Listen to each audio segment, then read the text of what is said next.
el seminario. Ahora sí. ¿No, Cori? ¿Ya estamos? Perfecto. Y nos quedaría poner a grabar como último detalle. Y ya arrancamos entonces el seminario. Bien. Perfecto. Bueno, Meli, todo tuyo. Disfruten de Gracias, la Maggie. jornada de hoy. Cariños a todos. Estamos acá detrás de cámara acompañando. Muchas gracias. Bueno, nuevamente entonces bienvenidos al Seminario Internacional Envejecer con Derechos en Pandemia. Hoy en este quinto encuentro vamos a hablar de cuidados de larga duración. Les recordamos que este seminario está organizado por la Fundación Navarro Viola, el Ministerio Público de la Defensa, el Seminario Permanente de Investigación sobre Derecho de la Vejez del Instituto Gioja de la Universidad de Buenos Aires y CONICET, Servicio Tecnológico de Alto Nivel, STAN número 5295. Queremos hacer dar un reconocimiento especial para los equipos de cada una de estas instituciones y organismos que estuvieron trabajando intensamente para hacer posible este encuentro, y los próximos que nos esperan. El seminario cuenta con el apoyo institucional del Ministerio de Justicia y Derechos Humanos de la Nación, la Fundación Aequitas, la Secretaría de Integración Social para las Personas Mayores del Gobierno de la Ciudad de Buenos Aires, GAROP, la Alianza Global por los Derechos de las Personas Mayores, HealthPage Internacional, la Sociedad Argentina de Geriatría y Gerontología, el Centro de Investigaciones en Derecho de la Vejez de la Universidad Nacional de Rosario, y de la Maestría también en Derecho de la Vejez de la Universidad Nacional de Córdoba. Así que agradecemos a todos ellos por acompañarnos y apoyarnos en la discusión de este seminario. Durante la edición del año pasado, queremos recordar esto, el seminario contó con la participación de 581 personas, con un promedio de 350 asistentes por evento, y un total de 3.803 visualizaciones posteriores en YouTube.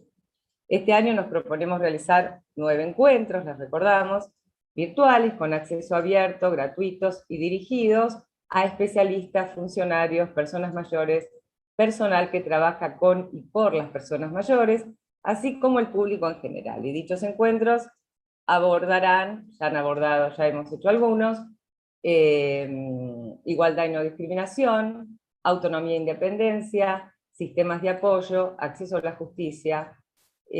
Hoy vamos a ver cuidados de largo plazo, participación social y ciudadanía, entre otros, haciendo hincapié en el contexto originado en la pandemia. Esto lo hicimos el año pasado y también es el centro este año. Bueno, algunas cuestiones técnicas, yo entré un poquitito tarde, no sé si Maggie ya se las comentó, pero bueno, durante la exposición va a estar abierto el espacio de preguntas y respuestas para que ustedes, a lo largo de las charlas de los oradores, puedan ir escribiendo y manifestando allí sus inquietudes. Y nosotros vamos a ir tomando nota de estas inquietudes para después poder hacer las preguntas a los diferentes oradores. Vamos a retomar al final las preguntas. Y sus micrófonos van a estar silenciados para evitar las cuestiones de interferencia, sobre todo en el audio. Bien, otra cuestión, para quienes deseen obtener un certificado de participación a este seminario, les pedimos que por favor comenten su nombre y apellido en el chat, puede ser en este de Zoom, también en el de YouTube, tal cual como deseen que aparezca en el certificado, ¿sí? Para poder ahí contabilizar la asistencia. Y los certificados serán expedidos en formato digital una vez finalizado el seminario a quienes acrediten haber estado, a quienes acrediten tener un 75% de asistencia a los encuentros, ¿sí? Bien. ¿Qué más? Antes de comenzar con los oradores de hoy, les recordamos que en el marco del trabajo realizado por las instituciones organizadoras se ha desarrollado la Convención Interamericana sobre la protección de los derechos humanos de las personas mayores en la técnica de lectura fácil. Este documento se propone asegurar la difusión y accesibilidad de la Convención para todas las personas, pueden acceder al mismo a partir de un link que le facilitaremos vía chat. Y ahí, si están interesados, pueden descargar la convención. Bien, y ahora sí, si estamos de acuerdo, estamos todos, vamos a ir directamente a los expositores para no robarles tiempo, ¿sí? Bien. En primer lugar, contamos con la exposición de Margarita Murgieri. La profesora Margarita Murgieri hola Margarita, es médica geriatra, doctora en medicina por USAL, especialista en medicina interna y administración sanitaria, es máster en gerontología social por la Universidad de Barcelona y magíster en género, sociedad y políticas por Flaxo. Margarita es expresidente de la Sociedad Argentina de Gerontología y Geriatría y es directora de la carrera de Medicina de la Escuela Superior de Ciencias de la Salud de la Universidad de Morón. Te escuchamos, Margarita. Bueno, muchas gracias por la invitación. Y bueno, les cuento porque tiene que ver con el tema de hoy. Soy subgerente operativa del Hogar Martín Rodríguez, que es un hogar del gobierno de la ciudad, y ahora les voy a contar un poquito de qué se trata y cuál es el tema que elegí, porque es un tema que nos preocupaba y que ahora, digamos, nos está, digamos, llevando bastante tiempo y ganas para que esto resulte bien. Que son las salidas cuidadas.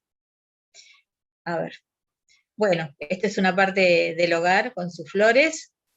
El hogar tiene 21 hectáreas, tiene en este momento 580 personas viviendo allí, 580 residentes, y tenemos dos grandes grupos de residentes, entre los cuales algunos son personas que han sufrido exclusión social, personas que han perdido sus redes vinculares por adicción al juego, drogas o alcohol. Es un hogar público, es un hogar que no se paga.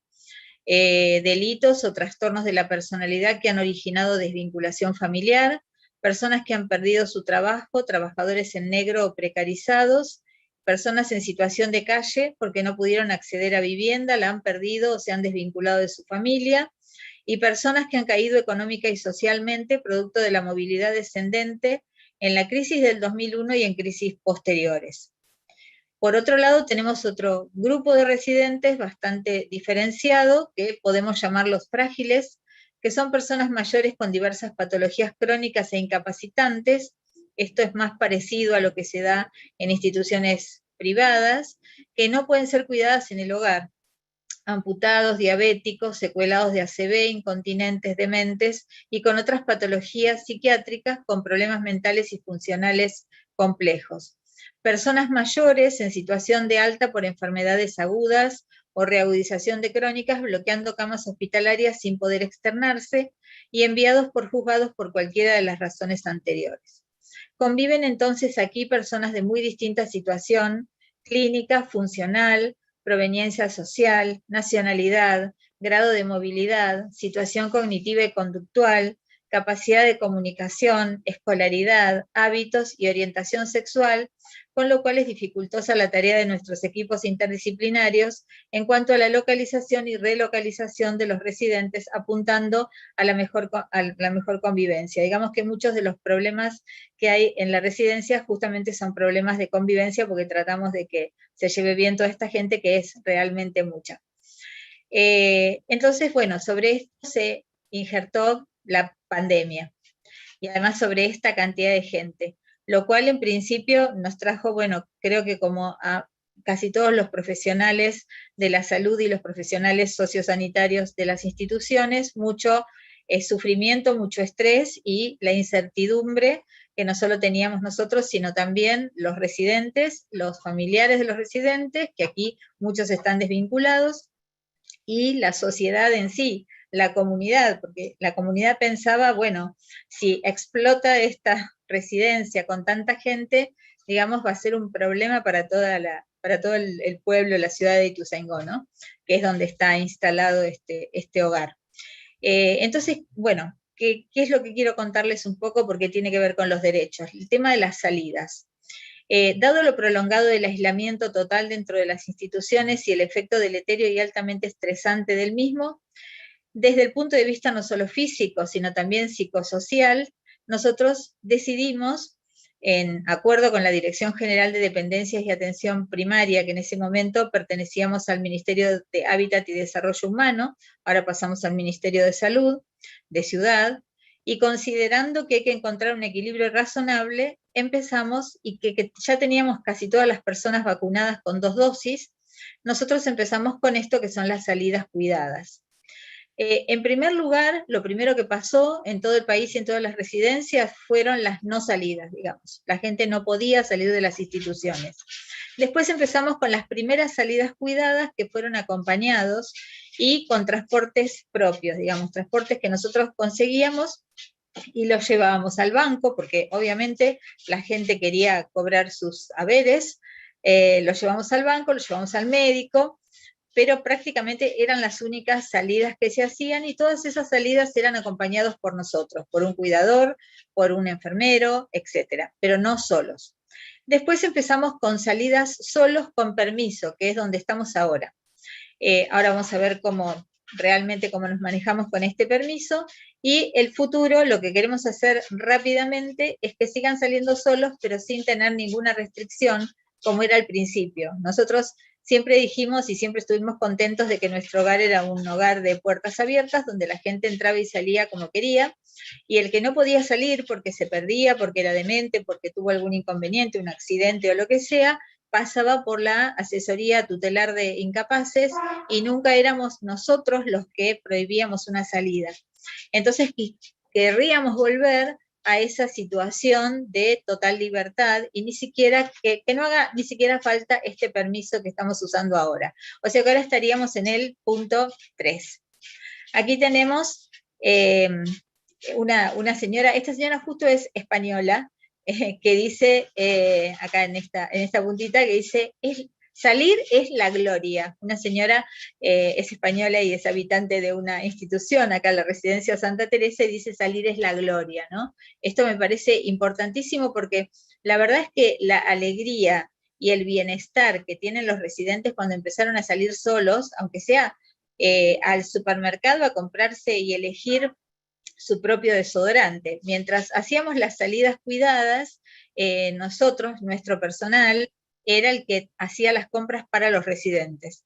Entonces, tampoco podías elegir demasiado, o sea, sí les tenían las cosas, digamos, básicas que necesitaban, pero no podías elegir. Entonces, el hecho de poder elegir también es un derecho. ¿Cuándo empezamos con esto? Empezamos el 1 de julio. Todavía no había tan pocos casos como ahora, como en este momento. Empezamos con esa salida sin acompañante, con distanciamiento social y haciéndole firmar una carta compromiso.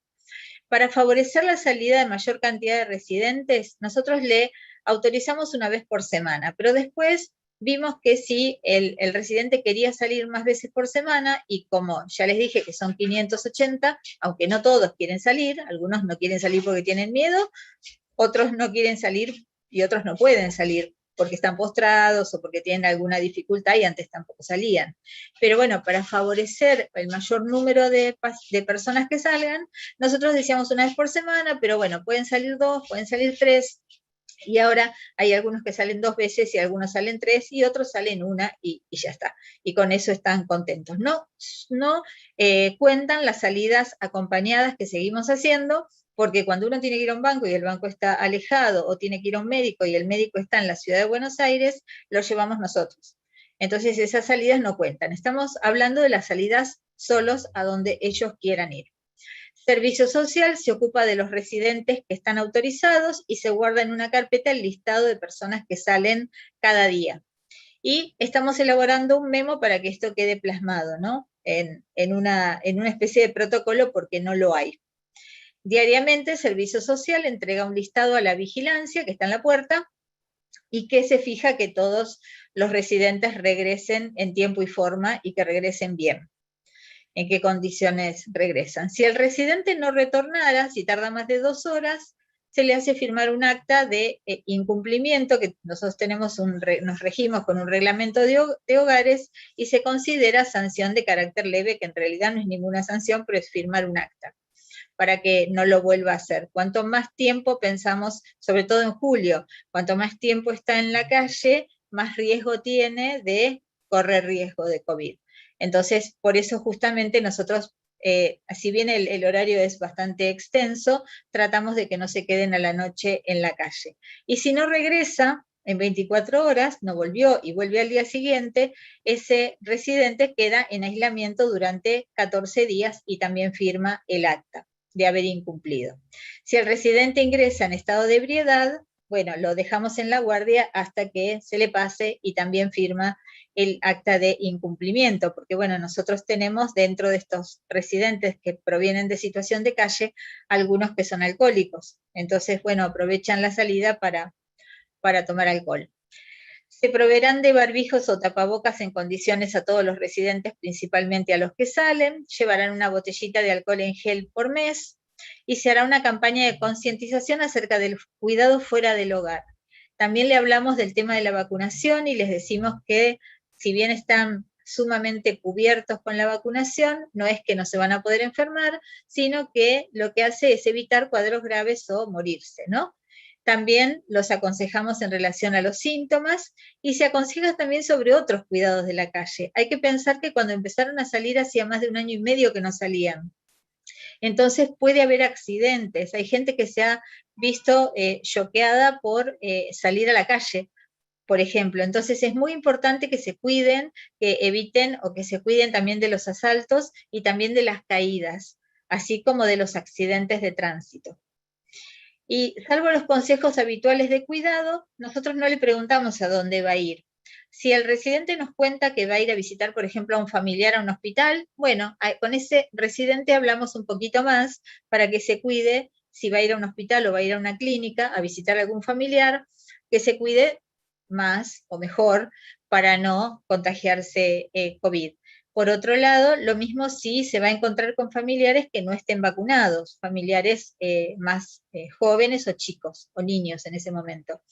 Entonces, bueno, considerando entonces que las personas mayores son sujetos de derecho y capacidad plena, salvo aquellos a los que deba restringirse la salida, que son los mismos que antes no podían salir, a través de la asesoría tutelar, si no están ya judicializados. Y la carta compromiso dice justamente que estas salidas dependerán del estado epidemiológico de la ciudad donde esté inserto el hogar y de los probables brotes al interior de las residencias, cosa que no pasó, pero no sabíamos en julio cómo iba a evolucionar esto, más la variante Delta y las que están apareciendo ahora. El resultado de las salidas cuidadas han tenido un efecto favorable, fantástico, en la salud mental y emocional de los residentes, y hemos tenido pocos incumplimientos, entre comillas. El futuro entonces es eliminar horarios y eliminar estos permisos firmados y volver a la normalidad anterior. En la carta compromiso, bueno, justamente lo que ponemos es que se deben utilizar medidas de prevención de la enfermedad, usar el barbijo, usar el tapabocas, usar el alcohol en gel, no juntarse con gente en menos de 1,5 metros, 2 metros de distancia, que las personas cuando vuelven al hogar se les va a tomar la temperatura y lo mismo si sienten algún síntoma que tienen que consultar, que eso es importante. Y respecto a las salidas del hogar, también tratar de evitar el uso del transporte público, que no se preocupen si tienen que hacer un trámite alejado, si es con turno, nosotros les sacamos el turno, y si tienen que ir a un supermercado en particular, por ejemplo, la gente que tiene ciudadanía porteña, que es una tarjeta donde pueden comprar en un supermercado que quede en Ciudad de Buenos Aires, como es lejos, nosotros los llevamos, y cualquier otro trámite o interconsulta en un hospital que quede también lejos, por ejemplo en Ciudad de Buenos Aires, lo llevamos nosotros, que esos no cuentan entonces con las salidas que pueden hacer por su propia cuenta. El horario de salidas en principio empezó siendo más acotado, pero esto ya lo modificamos, o salían a la mañana o salían a la tarde, por ejemplo una persona que quería ir al banco a cobrar, por ahí a la mañana le alcanzaba, y después lo fuimos extendiendo, y dándole un horario completo que podría ser de 8 a 18 o de 8 a 20 o de 9 a 20, etcétera. Digamos que prácticamente podían salir durante todo el día y muchos de ellos después nos venían a contar que vinieron antes, porque a veces encontraron con que no había tantas cosas para hacer o no querían hacer tantas cosas y entonces regresaron antes al hogar. Y en el caso de necesitar ausentarse por más de un día, por ejemplo, quedarse en casa de algún familiar, sí también nosotros les hacíamos hacer después la cuarentena, porque la verdad es que tampoco podemos exponernos a volver a tener contagios. Y no exponerse a familiares o amigos con síntomas o en aislamiento. Ese también es un consejo que le dábamos habitualmente a los residentes. Esta sería la carta compromiso. También entiendo, dice acá, que esta situación puede retrotraerse ante decretos presidenciales que recomienden el aislamiento. Y finalmente agregamos que también nosotros tenemos gente que no se ha querido vacunar por alguna razón. Bueno, esas personas también pueden salir, porque eso también lo pensamos, pero la vacunación hoy por hoy en Argentina no es obligatoria, entonces tampoco podemos inhibir ese derecho de salir una vez que establecimos que la gente puede salir. Entonces, que al ser la vacunación no obligatoria, las mismas indicaciones son para los residentes que voluntariamente no se hayan vacunado, haciéndose responsables de sus consecuencias, pero en realidad no tiene ninguna consecuencia no haberse vacunado o sea, para nosotros dentro del hogar. Bueno, y nada más. Dejo abierto después para el final para las preguntas. Esta es nuestra experiencia de este año. Muchas gracias. Muchísimas gracias. Gracias, Margarita, muy amable. Bueno, como aquí les acaba de recordar, y aprovechamos para recordarles también a todos, vayan consignando sus preguntas, las inquietudes para todos los oradores. Nosotros estamos tomando nota para después, en el final del seminario, recuperar estas preguntas y poder brindarles después a ustedes las respuestas que están necesitando. Muchas gracias, Margarita. Y seguimos entonces con nuestra próxima oradora, que es Viviana Vilesker. Hola Viviana, contamos con tu Hola, presencia. ¿qué tal? También. ¿Cómo estás, Melina? ¿Cómo estás? El año pasado en el seminario, así que un placer volver a tenerte este año. Gracias. Viviana, vamos a hablar un poco de su camino. Viviana inicia su carrera profesional en el ámbito de la educación especial y la psicoterapia con orientación humanista en el año 1983. Y en 1993 comienza a atender a personas en el final de su vida. Se forma en cuidados paliativos y gerontología, es experta en validación método FAIL para la comunicación con personas con Alzheimer, preside y coordina el FARO, asociación civil dedicada a brindar orientación, docencia y asistencia al final de la vida, es coordinadora del diplomado en acompañamiento en fin de la vida y del diplomado en tanatología junto al centro DOLUS de la Ciudad de Buenos Aires, es redactora del documento de directivas anticipadas de la Asociación El Faro, profesional del ámbito de la psicoterapia, cuidados paliativos, esto ya todo lo dije, perdón. Bien, de todo tuyo el espacio, Viviana, te escuchamos. Muchas gracias. Muchísimas gracias. Buenas tardes a todos, buenas noches también para aquellos que están más lejos. Con gusto participo de este seminario y el tema, la convocatoria específica con respecto al tema de los cuidados a largo plazo, lo considero un tema sumamente importante, no solo por el interés que implica abordarlo desde lo personal, sino también desde lo social y comunitario. El mismo concepto de cuidados a largo plazo implica una dimensión temporal y un pensamiento que va más allá de lo inmediato, y eso requiere poder cubrir muchas áreas y muchos aspectos con respecto a la evolución y el dinamismo en el tiempo. Cuando me preparaba para esta presentación, me pareció importante detenerme, invitarnos a todos a detenernos un instante en explorar el concepto de cuidado. Es una palabra que utilizamos a diario, especialmente quienes nos dedicamos a la atención y al acompañamiento de personas vulnerables y vulneradas. y creo que es un tema que admite una profunda exploración en la experiencia personal, ampliar la mirada, poner el foco en este concepto de cuidados, permite descubrir y detectar muchos matices, muchos detalles sumamente importantes que no siempre tomamos en cuenta. Yo quería compartir una cita breve de una escritora española que se llama Victoria Camps, que recientemente ha publicado un libro llamado Tiempo de Cuidados, y esto es lo que dice Victoria. La ética del cuidado tiene que extender su ámbito de aplicación más allá del de la protección de la salud. Hay que reconocer que existe un derecho a ser cuidado y un deber de cuidar que no admite excepciones, que afecta a todo el mundo y cuya responsabilidad ha de ser asumida individual y colectivamente. En esta frase creo que están incluidos muchos de los conceptos que me parece importante tener en cuenta y que quisiera ir desarrollando en esta presentación.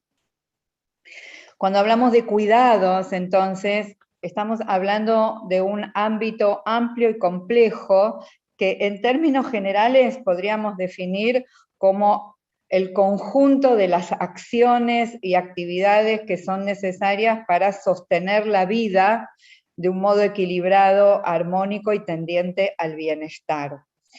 Incluye todos los niveles de la manifestación de la persona, desde lo físico, pasando por la vida emocional, afectiva, social y espiritual e interpersonal también.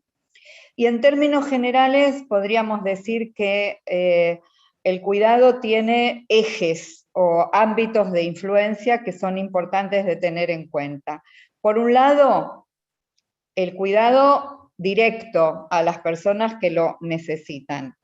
Todo ser humano, desde el momento que nace hasta el momento que muere, requiere cuidados. Nuestro tema hoy es enfocarnos en la vejez. Entonces, vamos a hablar del cuidado directo a las personas mayores, tanto si están enfermas como si están sanas. La salud no excluye ni elimina la necesidad de cuidados. Por otro lado, también es importante incluir el autocuidado, la conciencia de explorar los parámetros y los criterios propios de autocuidado.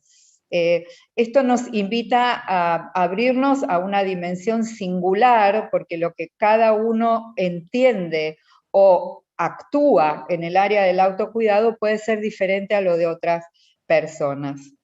Por supuesto que en términos generales el autocuidado es también esa serie de acciones y actividades que propician un estado de bienestar, pero no solamente en términos de salud, sino también en términos de ocio, en términos de vínculos con otras personas, en términos de atención a asuntos personales. Por otro lado, también el cuidado tiene una dimensión indirecta, en el sentido que deben estar dadas precondiciones para que se pueda ejecutar el cuidado directo y el autocuidado. Y aquí entran factores ya no individuales, sino factores comunitarios, sociales, incluso de los estados, en cuanto a la gestión del cuidado. Y por último también, aunque parezca obvio, me parece que es importante decir que dentro de la gestión del cuidado también es de prestar atención a la infraestructura, a los ámbitos que se requieren para poder garantizar tanto la atención y la prestación de los cuidados directos como los indirectos y el autocuidado. Como decía antes, pensar en cuidados de largo plazo y pensar los cuidados de largo plazo en la vejez o las vejeces, que como ya sabemos se extienden en un tiempo prolongado y cada vez más prolongado, requiere tener un concepto presente de etapas, un concepto que abarque la complejidad, la diversidad, la heterogeneidad de la población de personas mayores. yo les quiero compartir acerca de una experiencia que estamos iniciando en la Asociación El Faro, que tengo el honor y el gusto de presidir y de coordinar, y contarles que esto que les voy a comentar ahora ha surgido de la experiencia. Nosotros, entre las muchas actividades que realizamos, acompañamos a personas mayores en la época prepandémica en sus domicilios y en sus lugares de residencia, en el proceso de envejecimiento, en las etapas finales de la vida, desde una mirada de abordar necesidades, abordar todo lo que implica la preparación para el final de la vida, la conciencia de finitud, la resolución de asuntos pendientes, que suele ser un tema de preocupación y de sufrimiento, la interacción con el entorno, la comunicación con la familia, los allegados.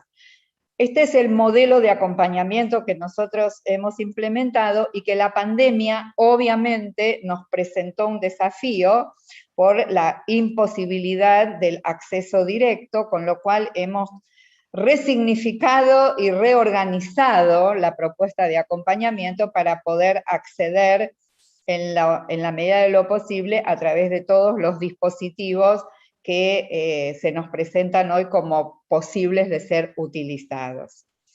La asociación cuenta con un voluntariado, un equipo de acompañantes que ofrece un servicio de voluntariado que en este momento está constituido por 25 personas aproximadamente que se han capacitado y formado con nosotros. ¿Qué es lo que hemos observado? Desde los comienzos, desde el minuto cero en que hemos comenzado a acompañar, hemos detectado algunas cuestiones que nos llamaron la atención. Una, muy vinculada con nuestro tema de hoy, es qué poco conocen las personas mayores sus derechos, qué poco informadas y qué poco educadas están en la valoración y muchas veces en la defensa de esos derechos. Esto no es un tema exclusivo de las personas mayores, creo que en general carecemos en nuestra cultura de una educación en derechos humanos. Y este tema ha generado que muchas veces se inhiba el acceso a determinados recursos o se conforme con determinado nivel de cuidados que está muy por debajo de lo que los derechos garantizan. Este es un tema que nos ha llamado la atención. Dentro de este tema también hemos visto la importancia de plantear el valor de contemplar las directivas anticipadas. Las directivas anticipadas como documento en donde una persona deja por escrito aquello que desea o no desea que se le sea hecho en el caso de encontrarse en una situación de no poderse comunicar en forma directa. Sumado a esto, hemos visto también que ante un panorama de diversidad, de heterogeneidad de la población de personas mayores, era necesario, y esto es lo que les vengo a compartir ahora, pensar en algún dispositivo que honre la singularidad de cada persona mayor en un contexto también social, familiar, social y comunitario.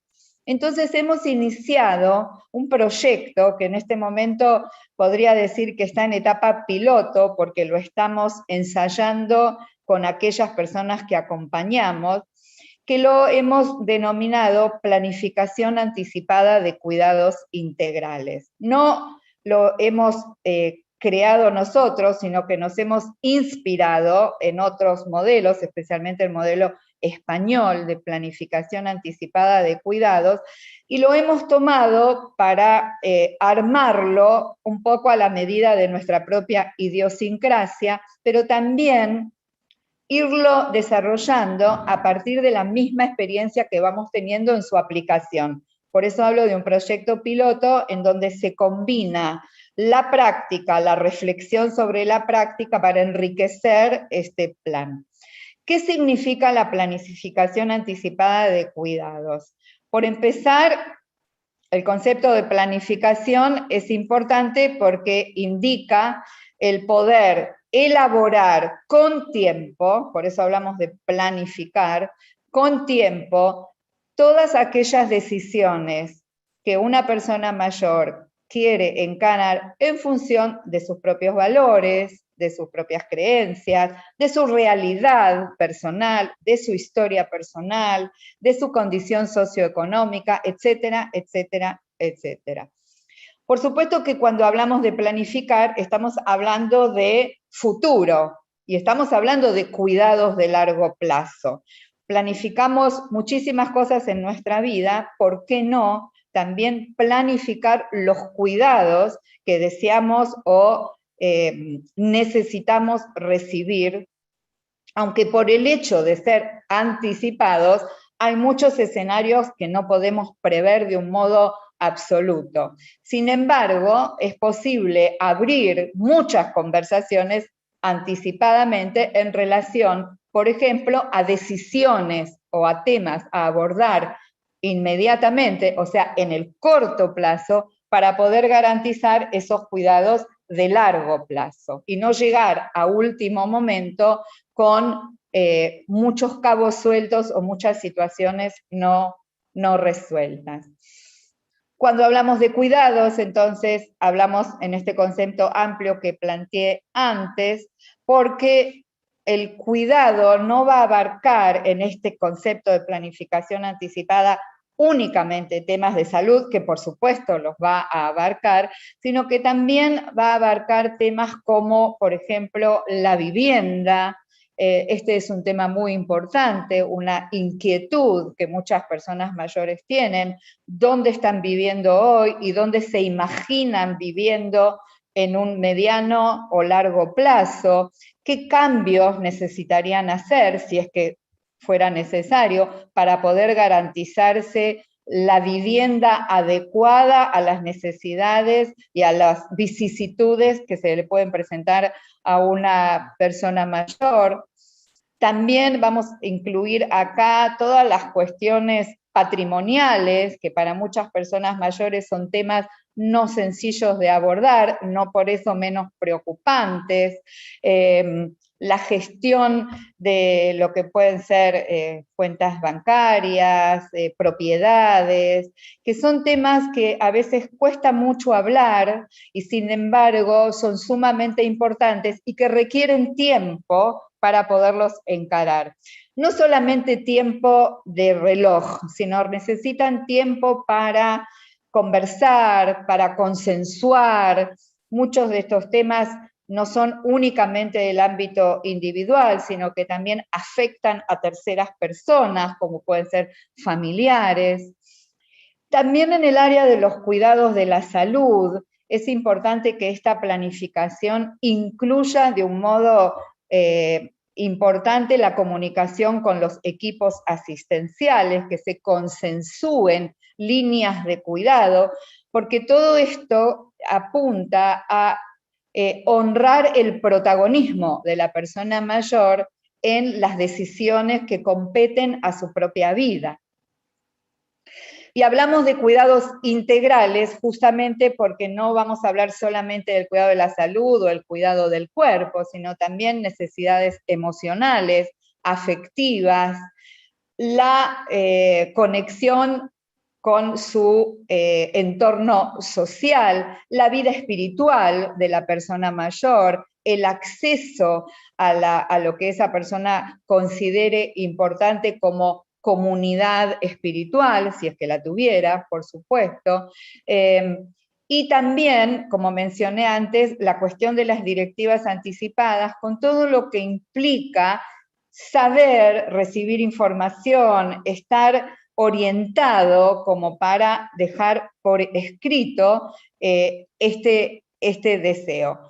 Nuestro proyecto nos entusiasma mucho, eso quiero compartir con todos ustedes, porque estamos viendo que en la incipiente aplicación, vamos pudiendo brindar una apertura a temas que no siempre son sencillos de hablar, y con el tiempo adecuado, pensando en este concepto de largo plazo, ir construyendo este plan, detectar las dificultades, los desacuerdos o los impedimentos, como para que, lejos de complicar la vida de las personas, esto lo simplifique. ¿Estoy en tiempo, Melina?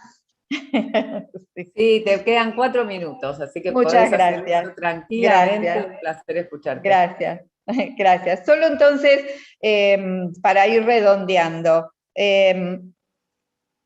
quisiera por lo menos mencionar la importancia de que todo esto esté acompañado por una comunidad que se eduque hacia la sensibilidad de las necesidades de las personas mayores, y que tenga en cuenta cómo destacar, tanto para aquellos que tienen capacidad de independencia, de autonomía decisional, que se le garanticen sus derechos, como para aquellas personas que están, podríamos decir, en el otro extremo de la alta dependencia y fragilidad, las personas con demencia.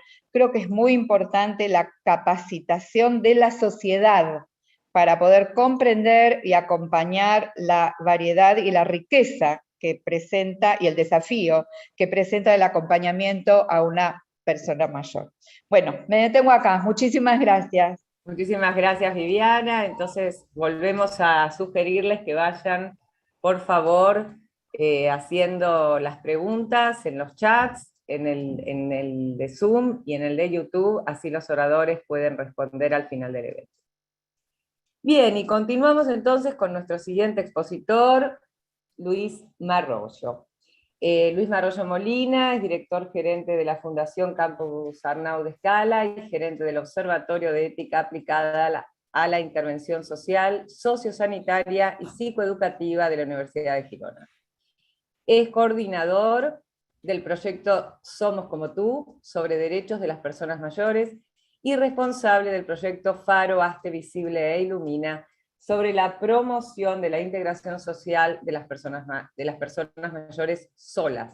Es investigador del Instituto de Investigación en Calidad de Vida de la Universidad de Girona, es doctorando por la Universidad de Girona, y trabaja en el impacto de las actitudes en la participación social de las personas con daño cerebral adquirido. Bienvenido, Luis, te escuchamos. Pues muy buenas tardes a todas y a todos, y en primer lugar muchísimas gracias por esta invitación. Me parece magnífica esta oportunidad en la cual podamos compartir entre todos los asistentes al evento, y por supuesto dar las gracias a la Fundación Navarro Viola por la invitación. Yo lo que voy a hacer es comentar unas cuantas iniciativas que surgen desde la Fundación Campus Arnau de Escala, y como espero que las presentaciones son compartidas con todos los participantes, pues sea el punto de inicio para futuras colaboraciones, poder ir más allá, profundizar, etcétera, etcétera. Si os parece, voy a compartir pantalla y comenzamos con la exposición. Vamos a ver. Espera. Pues ahí está. Aquí quito fotos por aquí. Muy bien. Pues, a ver, la exposición la hemos titulado Garantía de Derechos como un eje de cuidados, y coincido con la exposición de Viviana en la palabra cuidados y calidad de vida, con todo lo que comporta para las personas mayores, y vamos a presentar algunos proyectos sobre el terreno, algunos que se están iniciando, y luego os hablaré, si tenemos tiempo, de buenas prácticas en el cuidado a personas mayores, en lo referente a personas mayores en el contexto de la pandemia, porque hicimos una recogida de buenas prácticas que ahora publicaremos mediante la ayuda de la Administración catalana, para compartir también con todo el mundo, ¿no? Será una publicación en abierto. Bueno, nosotros estamos en Girona, que como aquí hay gente de todo el mundo, de toda América, pues quizá no nos conozcáis. Girona es una ciudad pequeñita de 100.000 habitantes que está situada entre Barcelona y la frontera con Francia. Preciosa, ¿eh? Yo soy del entorno de Barcelona y vine aquí a vivir hace unos años. Preciosa la ciudad. Os recomiendo que si hacéis una visita, paséis por España o por Europa, paséis por aquí. Entonces, en la fundación la presenta nada, en un segundo. Está formada por un patronato breve también, pero potente, que es la Universidad de Girona, la Fundación DRISA, que se dedica a la inserción laboral de personas con problemas de salud mental y también trata temas de vivienda, y el Ayuntamiento de Girona. La visión principal es hacer de puente entre el conocimiento generado en el mundo académico y el conocimiento o los saberes profesionales de los servicios a personas vulnerables, podríamos decirlo así, ¿no? Nosotros no nos centramos únicamente en personas mayores, sino que también pues tratamos colectivo de personas con discapacidad intelectual, problemas de salud mental, infancia en riesgo y en general personas con necesidades de soporte, con necesidades de apoyo. Paso muy rápido por esta presentación, pero nuestra manera de trabajar, abajo están los pilares de las entidades que tenemos relación con ellas, universidades, centros tecnológicos, centros de investigación, administraciones públicas, entre ellas la administración catalana, y las entidades de servicios a personas con necesidades de apoyo. Fruto de esta colaboración entre estos tres agentes, detectamos necesidades, ponemos en marcha proyectos de investigación o estudios y con los resultados hacemos transferencia, es decir, hacemos formación, programas de formación que van desde formaciones de corta duración hasta máster. Hacemos asesoramiento a organizaciones para implementar pues, nuevas maneras, nuevas metodologías. Hacemos divulgación de todos estos resultados, todos estos avances, y con ello, bueno, pues pretendemos poner nuestro granito de arena en la innovación en servicios sociales. Tenemos un foco muy potente en el ámbito de la ética y también en la gestión del conocimiento a partir de un centro de documentación especializado en servicios sociales. Y con todo ello, pues pretendemos pues, ayudar o apoyar a estos colectivos que veis arriba. Vamos a, como os comentaba, pues tenemos el Observatorio de Ética Aplicada. Esto es nuestro polo, nuestro foco en intervención social. Tratamos de los problemas del día a día. He visto que en las preguntas ya hay algo relacionado con la ética y con la parte legal. Nunca podemos olvidar el marco ético, el marco legal que acompaña a la ética. El centro de documentación, y ya vamos a ver el proyecto Somos Como Tú. El proyecto Somos Como Tú es un proyecto de derechos, es un proyecto de garantía de derechos a las personas. Es un proyecto que pretende sensibilizar sobre todo a profesionales que están trabajando en servicios a personas mayores, en residencias, centros de día o incluso a domicilio, ¿no? En servicios de atención a domicilio. Así que este es el objetivo, aumentar la sensibilización. ¿Para qué? Para procurar un mejor cuidado, una mejor calidad en el servicio a estas personas basada en la garantía de derechos. Nada más y nada menos. Entonces lo que hicimos, nosotros funcionamos a partir de grupos de trabajo formados por expertos que trabajan sobre el terreno, directores de residencias o personal de primera línea, auxiliares, gerontólogas, etcétera, etcétera. Lo que hicimos fue identificar los comportamientos discriminatorios a partir de los principales. A partir de ahí, pues hicimos una encuesta tanto a profesionales como a personas mayores para validar estos comportamientos que vulneran derechos de las personas mayores.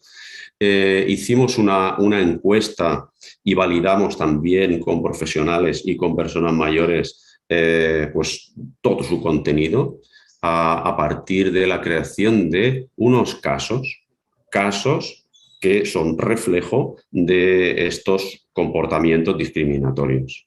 Y a partir de ahí lo que hicimos fue filmarlos el verano pasado, en plena pandemia, filmar estos casos y construir una herramienta web de sensibilización.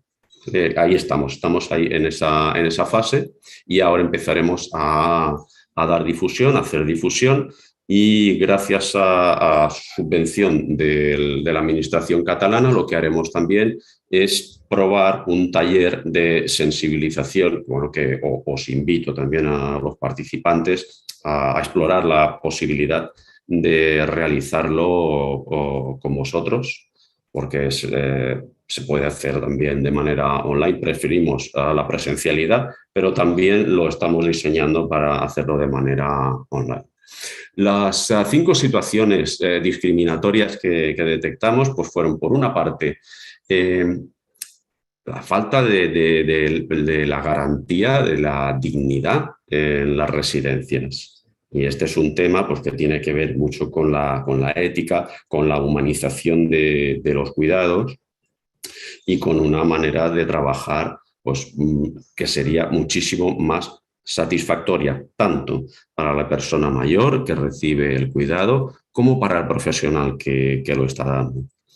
Una manera también de vulnerar los derechos que es muy frecuente es la de las formas de vestir. Una persona mayor que está viviendo en su casa, cuando hace el ingreso en una residencia, hay residencias en las que, bueno, pues no es que se imponga, pero de alguna manera se acompaña bastante a la persona para que vista de alguna manera más cómoda, etcétera, etcétera. Pensamos que, o son las personas las que lo han dicho, y directores de residencia, etcétera, etcétera, que la persona empieza a perder identidad, empieza a perder su especificidad, lo que la hace especial como persona.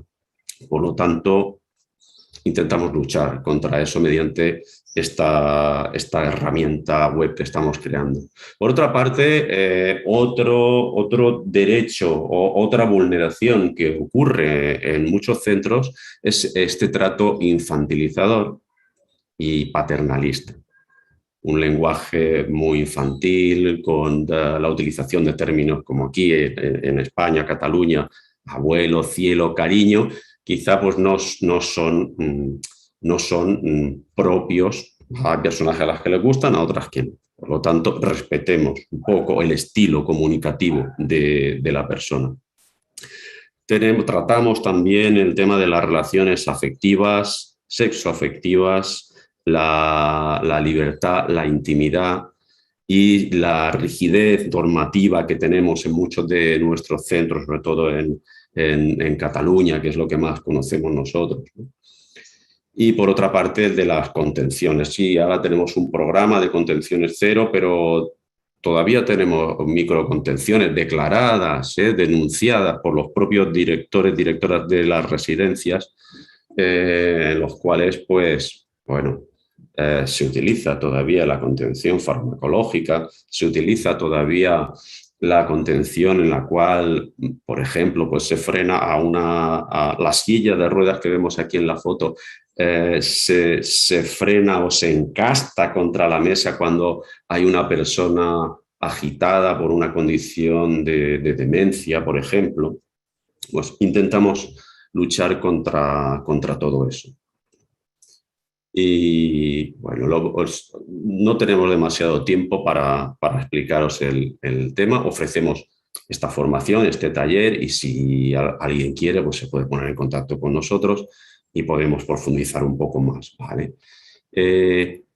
Otra parte que tratamos en Fundación Campus relacionada con derechos y personas mayores es el ámbito de la ética. Y lo que hicimos hace ya 10 años, más de 10 años, creamos lo que se denomina en Cataluña los espacios de reflexión en ética de servicios sociales, en los que se abordan casos que de una manera un profesional solo pues tampoco puede abordar. Pongo un ejemplo, pues persona mayor que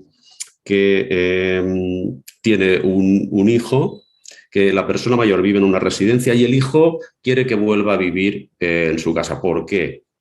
Porque quizá el hijo quiere que la pensión retorne a la cuenta corriente de su madre y de ahí poder él beneficiarse. Y esto se denuncia a partir de la hermana. Esto es un caso que tratamos real, que tratamos hace tiempo. ¿Qué hacer los profesionales, ¿no? ¿Qué pueden hacer los profesionales?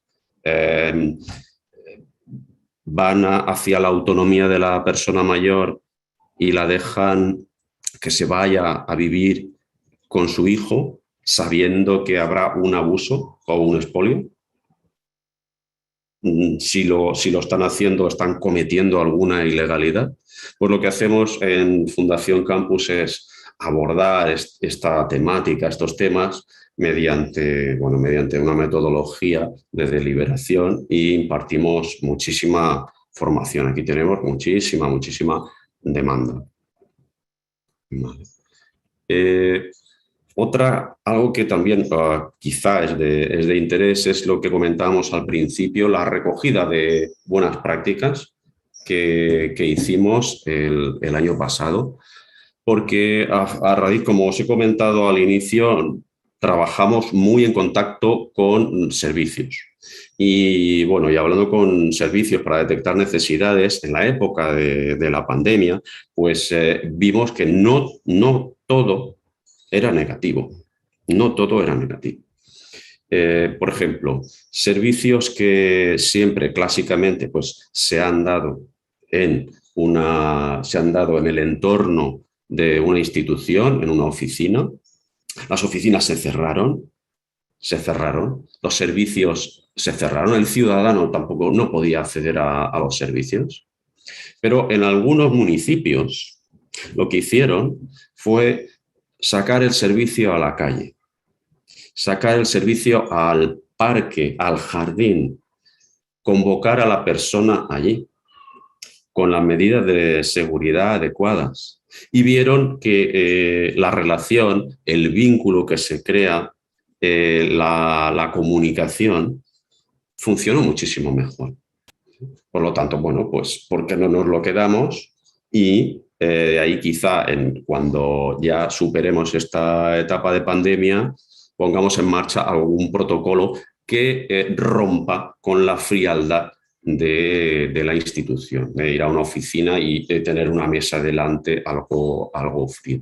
Tenía por aquí alguna captura, pero os la voy a poner. Vamos a ver. A ver si os la puedo poner y os enseño aquí. Sí. Cuando buscamos, lo que hicimos era recogerla, hacer un web con todas las buenas prácticas y aquí, como veis, a la derecha hay un buscador. Podéis buscar, está en catalán, pero se puede traducir. Y lo que hicimos, bueno, podéis buscar por personas mayores, en catalán, personas grandes, y veis los proyectos que hay. En este caso, los intercambios de cartas que hubieron entre personas mayores y los alumnos de cuarto de la ESO, son los que tienen 15, 16, o equipos de apoyo emocional con familiares, apoyo a domicilio a personas mayores, en materia cognitiva, memoria física, emocional, etcétera. Información para la comunidad de vecinos, algo proyectos más comunitarios, etcétera, etcétera. Esto lo tenemos en abierto, en cada proyecto pues hay una ficha que podéis ver, ¿vale? y que podéis poneros incluso en contacto con las personas que lo tiraron hacia adelante. Vale. Otro proyecto, y ya es el último, en los últimos 3 minutos que me quedan para compartir con vosotros, es el proyecto FARS. El proyecto FARS en castellano es Faros, como subtítulo da luz y hacerse visible, y pretende el empoderamiento de las personas mayores en situación de soledad no deseada. ¿Qué hacemos aquí? Lo que hacemos es trabajar la historia de vida. Es un proyecto en red en el cual pues, trabajamos con Cáritas, Cruz Roja, con otras fundaciones tutelares, amigos de las personas mayores, etcétera, etcétera, para identificar a estas personas mayores que viven en la comunidad sobre todo, pero también en residencias. En residencias también hay un gran acuse de soledad. Una vez identificadas estas personas, lo que hacemos es entrevistarnos con ellas y trabajar la historia de vida. Aquí digamos, la clave es la historia de vida, y la historia de vida la trabajamos en positivo para identificar aquellos episodios, aquellos elementos que han sido satisfactorios para la vida de la persona y que quizá quiere continuar desarrollándolos, pero o bien por el contexto de pandemia, o bien por otros determinantes, ha ido perdiendo su patrón de relación, su patrón social. Lo que hacemos en Fundación Campus, a partir de un equipo de voluntarios y profesionales, es hablar con la persona, establecer un plan de reconexión y ejecutarlo. Hicimos ya una edición hace 3 años en la cual tratamos 57 casos y ahora estamos arrancando con un nuevo proyecto también con el soporte de las administraciones y de los programas de subvenciones de la Caixa. Bueno, esto más o menos es lo que quería compartir con vosotros, y luego en el turno de preguntas pues podremos profundizar. Yo creo, Melina, que no me he pasado, ¿no? No, perfecto, exacto. Bueno. Muchísimas gracias, Luis. Pues venga, dejo de compartir y nos vemos luego. Al final. Bien, y recibimos entonces ahora a nuestro último expositor, Miguel Ángel Vázquez Vázquez. Miguel Ángel es doctor en medicina, es médico especialista en geriatría y médico especialista en medicina de la educación física y el deporte, MIR, la sigla. Máster en gerontología social por la Universidad Autónoma de Madrid.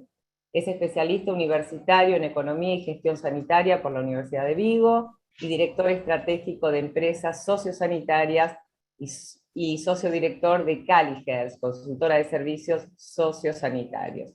El sitio de Caligers es www.caligers.es. Es profesor asociado de geriatría, gerontología y salud desde 1997 en la Universidad de Vigo, España, y docente y director de másters y posgrados en más de 45 universidades españolas e internacionales.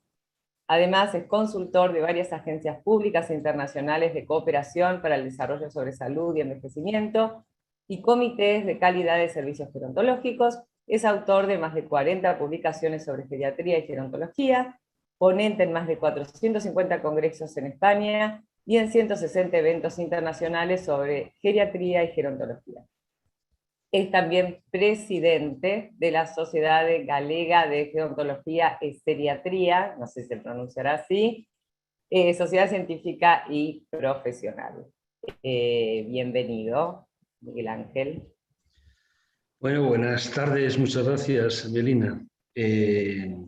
Bueno, no podía decir que no, a una convocatoria tan bonita como la que habéis hecho desde la Fundación Navarro Viola, y sobre todo, bueno, pues conociendo el trabajo que hacéis, no solamente con personas mayores, sino en muchos ámbitos, ¿no?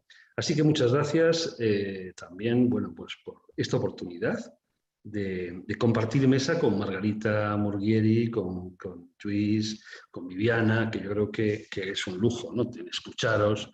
A mí me queda poco por decir, la verdad es que después de oír a Lluís, de oír a Viviana y de a Margarita, digo, bueno, ¿yo qué voy a contar, no? Yo creo que saludaros, ¿no? Porque veo gente de toda Argentina y a mí con lo que me gusta, ¿no? De Latinoamérica y Argentina, ver a la gente de Chubut, Catamarca o de Ushuaia, en fin, la verdad es que Entre Ríos, lo que siento es esa envidia de estar tan lejos, ¿no?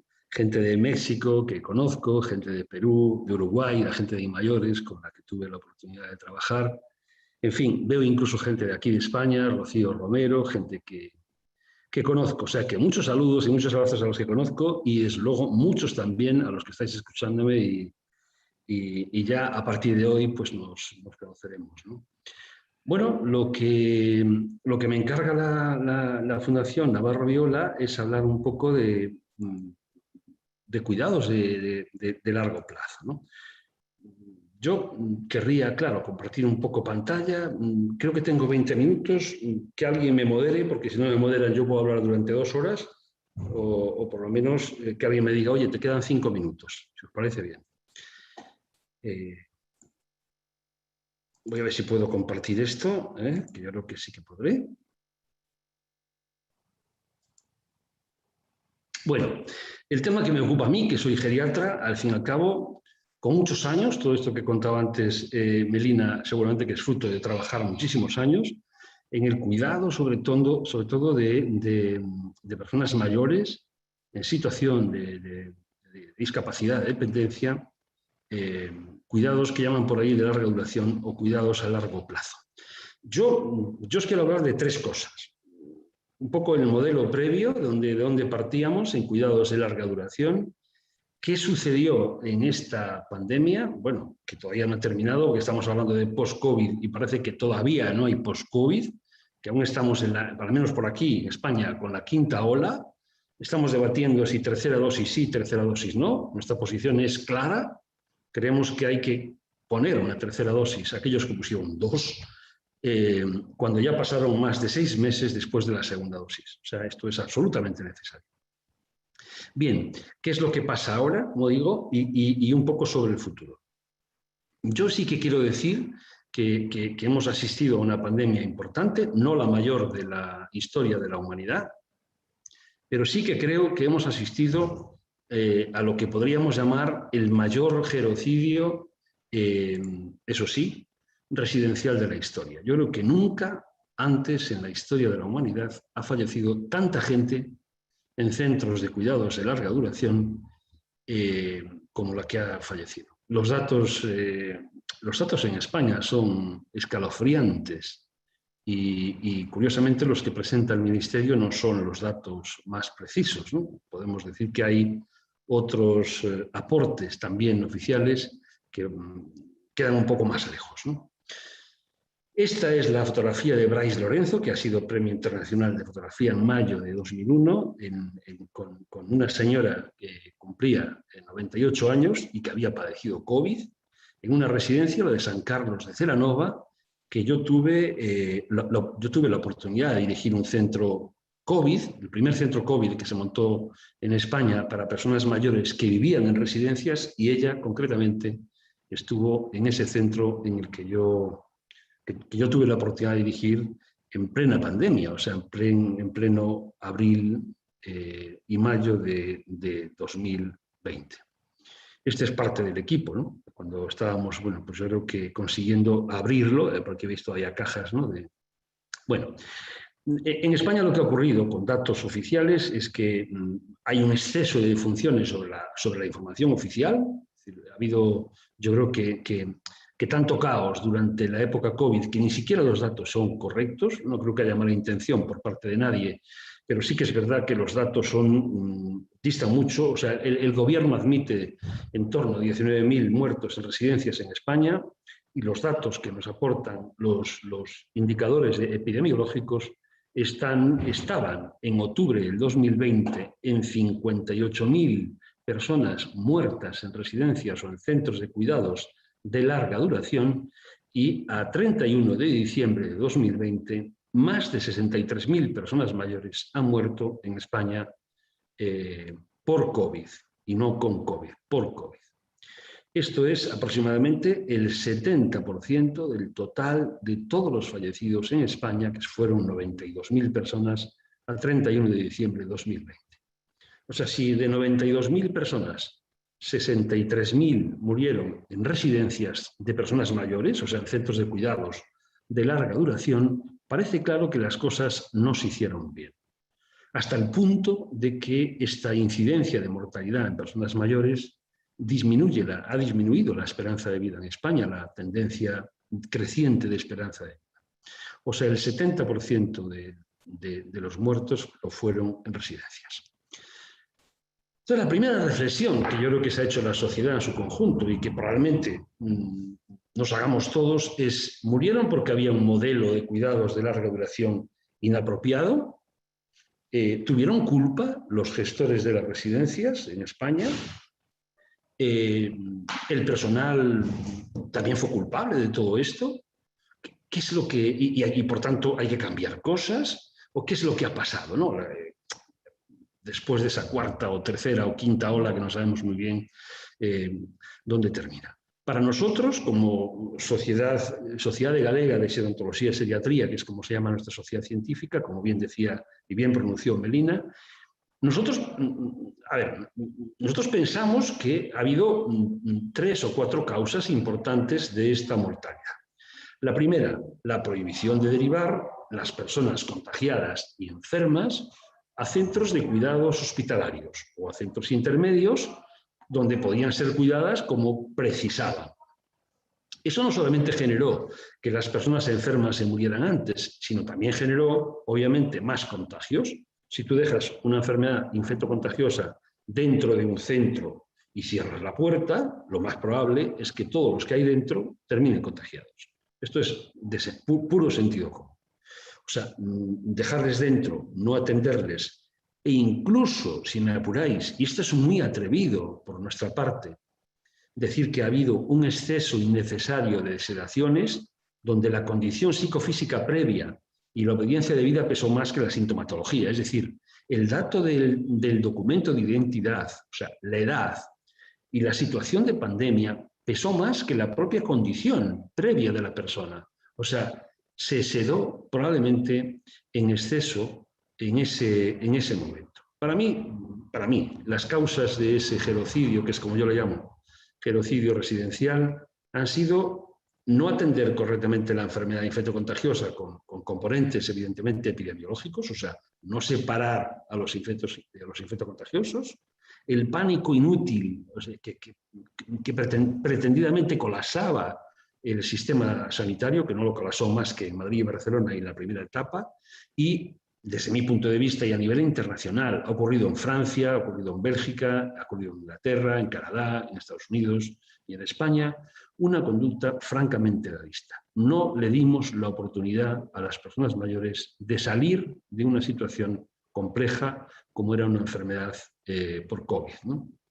Creo que se sacrificó inútilmente, ¿no? Yo creo que la gente decía, bueno, si mueren ellos, los mayores, pues no morimos nosotros. Era una especie de sacrificio a una deidad mágica, ¿no? Por ese miedo atávico que tenemos las poblaciones cuando ocurren cosas como las que han ocurrido. Yo creo que nunca alcanzaremos a clarificar, quizá no en este siglo XX o XXI, nunca clarificaremos las causas de todo esto. Hay mucha prisa en pasar página, en hablar de nuevos modelos y tal. Se estructuró una situación de absoluto y descarnado edadismo en el que nadie, o sobre la que poca gente ha reflexionado. O sea, en plena pandemia, el movimiento asociativo de mayores, la universidad, los sindicatos, los partidos políticos, nadie ponía encima de la mesa que se estaba muriendo gente inútilmente, ¿no? Los cuidados no se van a modificar esencialmente en el futuro, porque esto requiere planteamientos que vamos a ver, y no se ha discutido en ningún momento la autoridad médica de la sedación. El médico podía decidir si se daba o no se daba sin plantearlo a ninguna comisión de cuidados paliativos o comisión de eutanasia. Así pues, hablamos de nuevos modelos porque no nos gusta lo que hay.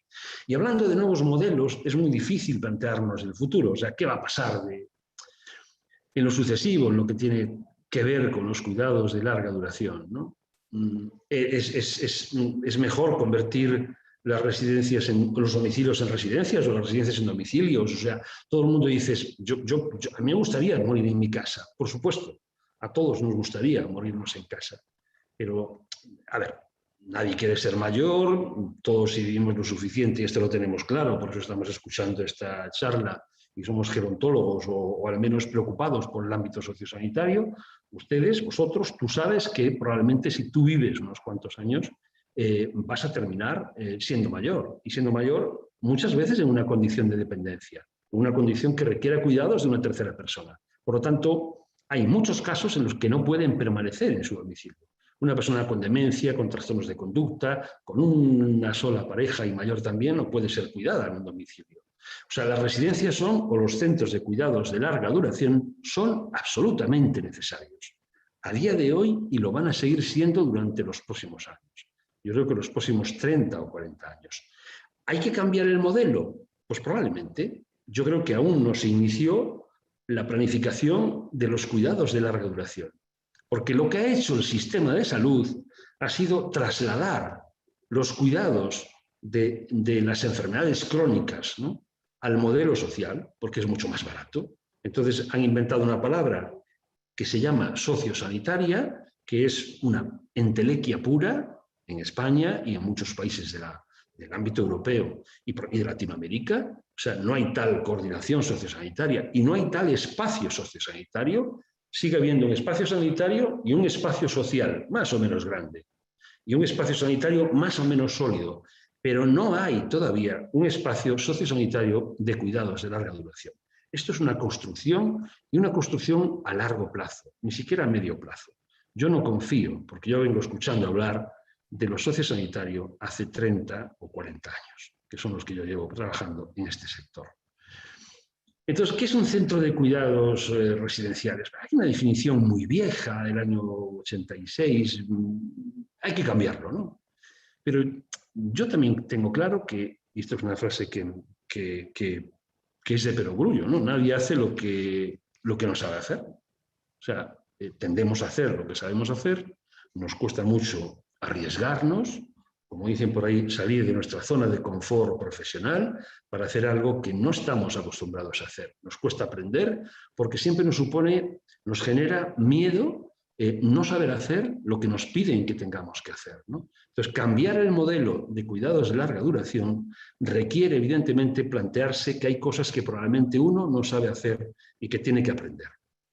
Por lo tanto, los modelos de futuro de cuidados de larga duración y también el tema de derechos pasan por formación.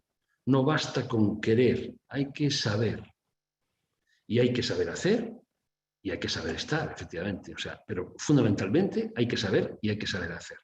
Probablemente las competencias tengan que cambiar y con ellas el salario. Es decir, lo que no podemos es pedirle a un sector de cuidados sociales de larga duración que haga una gestión de cuidados de mayor nivel y no reconocerlo en la sociedad. O sea, hoy día la sociedad te reconoce en la medida que te paga. Si tu salario es alto, tu reconocimiento es alto, porque lo vocacional también existe, pero el reconocimiento social pasa en la mayor parte de los países por el salario. Entonces, el salario hay que mejorarlo necesariamente y hay que especializar, por tanto, a los profesionales en cuidados de larga duración. La dirección de los centros también hay que profesionalizarla. Lo que ocurre es que ahora mismo cualquiera prácticamente puede dirigir centros de cuidados de larga duración, sean de personas mayores o sean de personas con discapacidad. Yo creo que hay que generar cultura directiva, hay que exigir evidentemente una titulación genérica y una titulación específica. No cualquiera, y esto ha quedado demostrado, no cualquiera sirve para dirigir centros de cuidados de larga duración. En España hemos evidenciado, a raíz de las últimas investigaciones que se han publicado la semana pasada, que allí donde había profesionales bien formados, el virus mataba menos gente. Entornos mucho más habitables, mucho más ecológicos, probablemente centros más pequeños. Es posible que el tamaño de los centros tengamos que reducirlo. Esas grandes residencias del año 90, de 150, 200, 300. Yo dirigía una residencia, yo dirigí 20 años una residencia de 339 plazas. Es probable que ese modelo de centro tengamos que cambiarlo y diseñar centros más pequeños, mucho más integrados en la comunidad, mucho más ecológicos, mucho más ecohabitables, mucho más parecidos a un hogar, a una casa, ¿no? Y formas de vida, evidentemente, mucho más autónomas, potenciar la autonomía en el tema de cuidados. Es probable, y lo decía antes muy bien, yo creo que Viviana, cuando hablaba que me ha gustado mucho esa reflexión, ¿no?, del concepto de los cuidados, ¿no? A mí la palabra cuidados siempre me evoca algo algo muy sanitario, y algo en el que el cuidador está siempre por encima del cuidado, ¿no? O sea, el cuidador sabe lo que le conviene al cuidado, el cuidador toma decisiones por el cuidado, el cuidador determina cómo te levantas, cuándo te levantas, qué es lo que comes, a dónde vas, en qué te animas, en qué te rehabilitas, con quién te relacionas. Yo creo que eso tenemos que cambiarlo hacia modelos mucho más de apoyos, ¿no? Ese pulpo que tiene no una pata de apoyo, sino muchas patas de apoyos, ¿no? Tenemos que pensar que hay que, más que cuidar, probablemente hay que apoyar a las personas. O sea, yo prefiero que me apoyen en el futuro a que me cuiden. Ya me cuidaré yo, salvo que no pueda, ¿no? Pero si yo puedo, prefiero cuidarme yo. A mí que me den apoyos. O sea, si yo necesito que me ayuden en el baño, que me ayuden en el baño. Si necesito que me ayuden para comer, que me ayuden para comer. Si necesito que me ayuden para la movilidad, que me ayuden para la movilidad. Pero no me gusta el concepto de cuidado, porque minimiza al otro, porque como muy decía Lluís, ese paternalismo infantiliza de algún modo. Entonces, yo reivindico la palabra apoyar y la palabra apoyos frente a los cuidados. Cuando tuve la oportunidad de trabajar con el gobierno de Bachelet en Chile, el Plan Nacional de Cuidados pasó a llamarse Plan Nacional de Apoyos y Cuidados. Cuando trabajamos con I-mayores no lo conseguimos. Se llama plan de cuidados. Pero bien, es bueno que haya un plan de cuidados, ¿no? Pero las palabras, como decimos siempre, nunca son inocentes, ¿no? Siempre connotan, ¿no? Conceptos que tienen mucho valor y mucho peso, ¿no? Yo creo que los modelos, y hablando de derechos sobre todo, ¿no? Los modelos del siglo XXI tienen que ser modelos mucho más orientados a potenciar la autonomía de la persona. Y esto hay que hacerlo con cambios normativos. No se puede pensar simplemente en que vamos a cambiar las cosas y vamos a empezar a hablar de apoyos en vez de cuidados y seguir teniendo una normativa de cuidados. Hay que cambiar la normativa. Hay que pagar más. O sea, hablar de calidad implica pagar más, implica financiar más, necesariamente. Pero el pagar más muchas veces no lo puede hacer la persona, tiene que hacerlo el sistema. Es decir, tú no le puedes pedir a una persona una pensión mínima que pague lo que exige un centro privado de apoyos y cuidados de larga duración. Hay que pensar que los cuidados de larga duración son consecuencia casi siempre de enfermedades crónicas que causan dependencia. Cuando hablamos de dependencia, parece que la enfermedad no existe, y la enfermedad existe. Es la enfermedad la que causa la dependencia. La dependencia no aparece así como así, por arte de magia y por el mero hecho de cumplir años. No. Cumplir años no implica ser dependiente, simplemente incrementa el riesgo de serlo. Articular la coordinación sociosanitaria con el Estado. O sea, es absolutamente preciso que los Estados articulen sistemas de coordinación sociosanitaria y que ordenen la creación de centros y servicios. No puede ser que cualquiera decida construir un centro de cuidados de larga duración allí donde se le ocurra. Igual que lo hay para hospitales, tiene que haberlo también para esto. Reconocimiento de profesionales y profesiones, especializar, como decía, la gestión administrativa, compartir datos clínicos con el sistema de salud y que el sistema de salud lo comparta con los cuidados de larga duración, o sea, la historia única en el sistema público, al menos en los sistemas públicos y privados debería de ser obligatoria, el acceso a exploraciones complementarias, la telemedicina, no tiene ningún sentido. Tengamos que derivar a una persona de 80 años, 85 años que está en una cama para que el dermatólogo le vea una lesión que tiene debajo del brazo. Hoy podemos hacerlo con telemedicinas, con teleconsulta, con imagen, sin demasiado problema, ¿no? Evitar duplicidades, como digo, la atención primaria de salud debe de dar soporte allí donde los centros sean pequeños o medianos y no tengan capacidad para tener profesionales propios. Tiene que haber acreditaciones del nivel de esa residencia y que las sanciones públicas, que las sanciones sean públicas, que la gente sepa o tenga un parámetro de calidad de cada uno de los centros. Tenemos que definir de verdad ratios, o sea, indicadores que permitan fijar cuántos profesionales tienen que ser los mínimos en función del tipo de cuidados de larga duración que estemos aportando. Hay que definir ratios mínimas, evidentemente, con presencias mínimas de profesionales. Hay que establecer listas de empleo de profesionales formados a través de las patronales mediante una normativa. Tenemos que generar una formación continuada y una carrera profesional en el ámbito de los cuidados de larga duración, con esas nuevas profesiones y esos nuevos roles.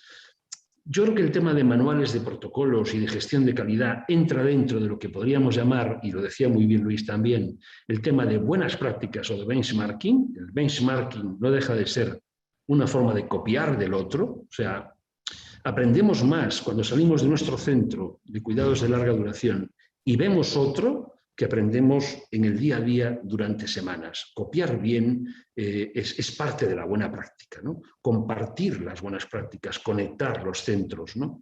Personalizar los cuidados, como decimos, no yo levanto, lavo, visto, ayudo en el baño, o sea, desarrollar líneas de trabajo mucho más orientadas a los apoyos centrados o la atención centrada a la persona. Aquí se ha hablado ya de medidas de contención física, medidas de contención farmacológica. Hoy día existen programas informáticos que te establecen alertas cuando tú prescribes una medicación que, bueno, pues que condiciona la libertad de la persona, que interacciona con otra medicación. El tema de las medidas de contención física y los centros sin medidas de contención. En Argentina ha habido experiencias muy bonitas. Una de ellas que lideró la doctora Romina Rubín, muy bonita, sobre centros que no contienen físicamente.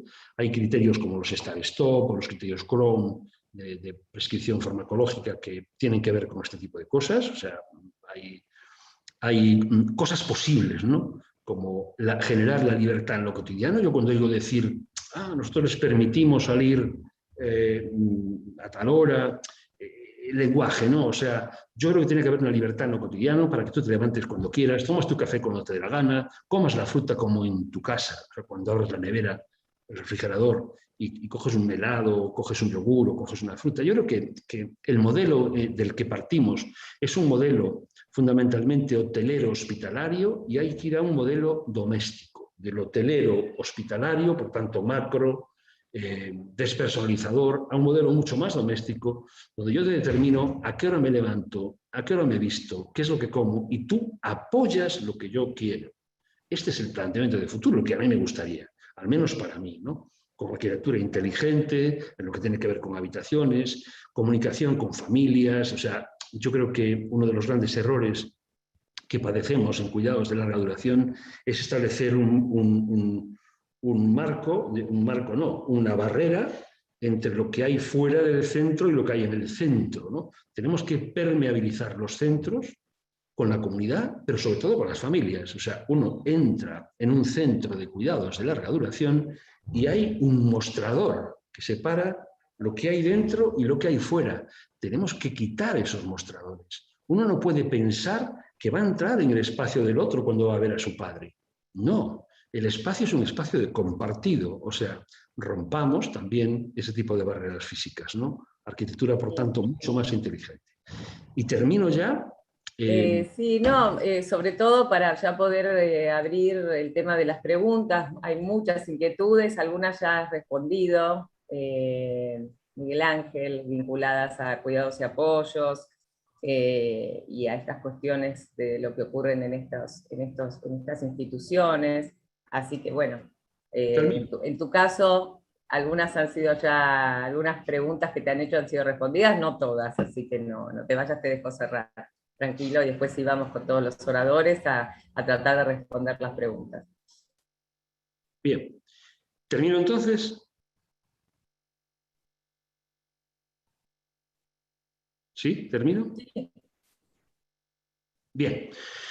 Bueno, pues no, me quedan dos cosas. Yo creo que tenemos que ir, ¿no?, hacia la potenciación de la autonomía frente a los cuidados, cambiar un poco lo conceptual, generar modelos mucho más autogestionados, donde la persona mayor, donde la persona que precisa de esos apoyos sea quien determine el cómo y cuándo, muy integrados, como digo, muy permeables a la comunidad, probablemente residencias más pequeñas. Las grandes no podemos cerrarlas, no podemos prescindir, pero sí que hay que especializarlas y compartimentarlas. Es decir, yo creo que hay que, una residencia de 300 personas, hay que dividirla en pequeñas unidades donde atiendan a personas con trastorno neurocognitivo, alteración de conducta, sin trastorno de conducta, con dificultades, no sé, ir mucho más hacia la especialización, tanto en trastornos neurocognitivos como en Parkinson, en ictus, en ACVs, ortogeriatría, atención al final de la vida, que también se dijo aquí, etc. Tenemos que trabajar mucho, y lo decía Luis, con los edadismos profesionales. Ya no es admisible que sigamos oyendo, ¿no?, en los centros de cuidados de larga duración, a profesionales dirigirse de ese modo infantilizador, ¿no? De cielo cariño, a una persona a la que hay que llamarle señora Luisa o señor Pedro, ¿no? Yo creo que los cuidados a largo plazo tienen que pasar por lo que la OIT y la OMS sugieren, replantear la financiación, pensando que la calidad no es barata, adecuarlos a normativa del siglo XXI, y aquí termino con, bueno, alguna bibliografía que ahí les dejo. Quizá, bueno, si quieren saber lo que ha pasado en España, hay que leer este libro, hay que leer a Manuel Rico, un libro que se llama Vergüenza, que ha editado muy recientemente Planeta. Hay 2 grandes informes colgados en la página web de lo que ha pasado en Europa de Amnistía Internacional y de lo que ha pasado en Europa también de Médicos Sin Fronteras. Yo creo que ahí hay mucha información. Me gusta terminar con una frase de Raúl Zurita que yo creo que recoge y condensa un poco lo que ha pasado en materia de derechos, y habla del dolor y el lenguaje, y habla de abrazarse, y habla de la muerte, y habla de la humanidad, y termina diciendo que es demasiado poco todo lo que no hemos hecho, todo lo que no estamos alcanzando a hacer, todo lo que debimos entregar y tal vez lo entreguemos. Creo que, bueno, esa frase condensa un poco lo que hemos hecho. Y nada más, esa es la página web que tengo, por si alguien quiere dirigirse a ella. Este es mi correo electrónico, menos visible porque lo contesto menos, pero bueno, estoy a vuestra disposición en el coloquio y cuando queráis. Bien, muchísimas gracias. Gracias, Miguel Ángel. ¿Hay alguna otra preguntita para vos? Ahora después también te la voy a formular. Y les pedimos al resto de los oradores que se incorporen a esta etapa final del seminario. Y aquí tenemos las diferentes consultas. 2 preguntas que hay para Margarita. La primera es si los residentes pueden recibir visitas, si hay algún tipo de protocolo al respecto. Y la segunda es cuál es el vínculo con la comunidad, con los vecinos, en la residencia que mencionó Margarita en su ponencia. Sí, bueno, gracias por las preguntas. En relación a las visitas, en relación a las visitas sí hay un protocolo, digamos que ya es oficial, y nosotros, bueno, ya teníamos el propio, donde en primer lugar, como había un texto que decía que pacientes terminales podían ser visitados, nosotros a pacientes que, bueno, no eran terminales en el propio, digamos, término sanitario de la palabra, pero sí los veíamos demasiado depresivos, bueno, vestíamos al familiar y el familiar podía entrar. Eso es algo que hacíamos igual antes del protocolo normal de las visitas. Por otro lado, los residentes se veían con sus familiares a través de una reja baja que tiene el hogar, porque como les contaba, tiene 21 hectáreas y tiene una reja baja, entonces de un lado y de otro se veían prácticamente. Y ahora, bueno, sí, obviamente pueden entrar también vestidos, pero pueden entrar, sentarse y estar un rato largo con sus familiares. Pero protocolo de visita sí hay, lo que nosotros vimos que no es lo único que quieren ellos, y bueno, como les contaba que hay mucha gente de situación de calle, desvinculada de su familia, lo que quieren es más salir que recibir visitas, en general, ¿no? En todo ese número de gente que vivía ahí. Así que bueno, visitas obviamente sí. Y la otra pregunta era la relación con la comunidad. La otra pregunta es la que, claro, ¿cuál es el vínculo que se puede establecer con la comunidad, entre los que residen y la comunidad? Sí, bueno, obviamente no en pandemia, porque hasta ahora no podían salir, pero digamos que tenemos relación con, por ejemplo, hay un club, el okinawense, que queda cerca del hogar, y en el verano van a nadar. En Necochea, por ejemplo, hay otro hogar del gobierno de la ciudad, que si bien está lejos, nosotros, los residentes nuestros, se van de vacaciones a Necochea, al otro hogar. Bueno, van a los clubes, digamos, porque como era un hogar de puertas abiertas hasta ahora, la verdad es que cada uno hacía su vida fuera, o sea, dentro de la comunidad sin problema. Sin problema. Perfecto. Bueno, gracias, Margarita, muy amable. No, de nada. Bien, y hay aquí también una pregunta para Viviana.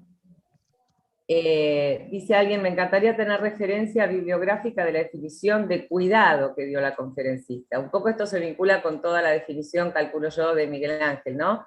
Pero no sé, Viviana, si vos querés agregar algo más a eso, ya que te Hay lo preguntan muchísima, directamente. sí, cómo no, hay muchísima bibliografía, incluso reciente, en relación a el concepto de ciudades que cuidan. Si ponen como tema en internet ciudades que cuidan, van a ver que hay varios artículos, investigaciones, proyectos que se vienen realizando bajo este concepto de responsabilidad compartida del cuidado de las personas mayores. Hay libros también, no sé si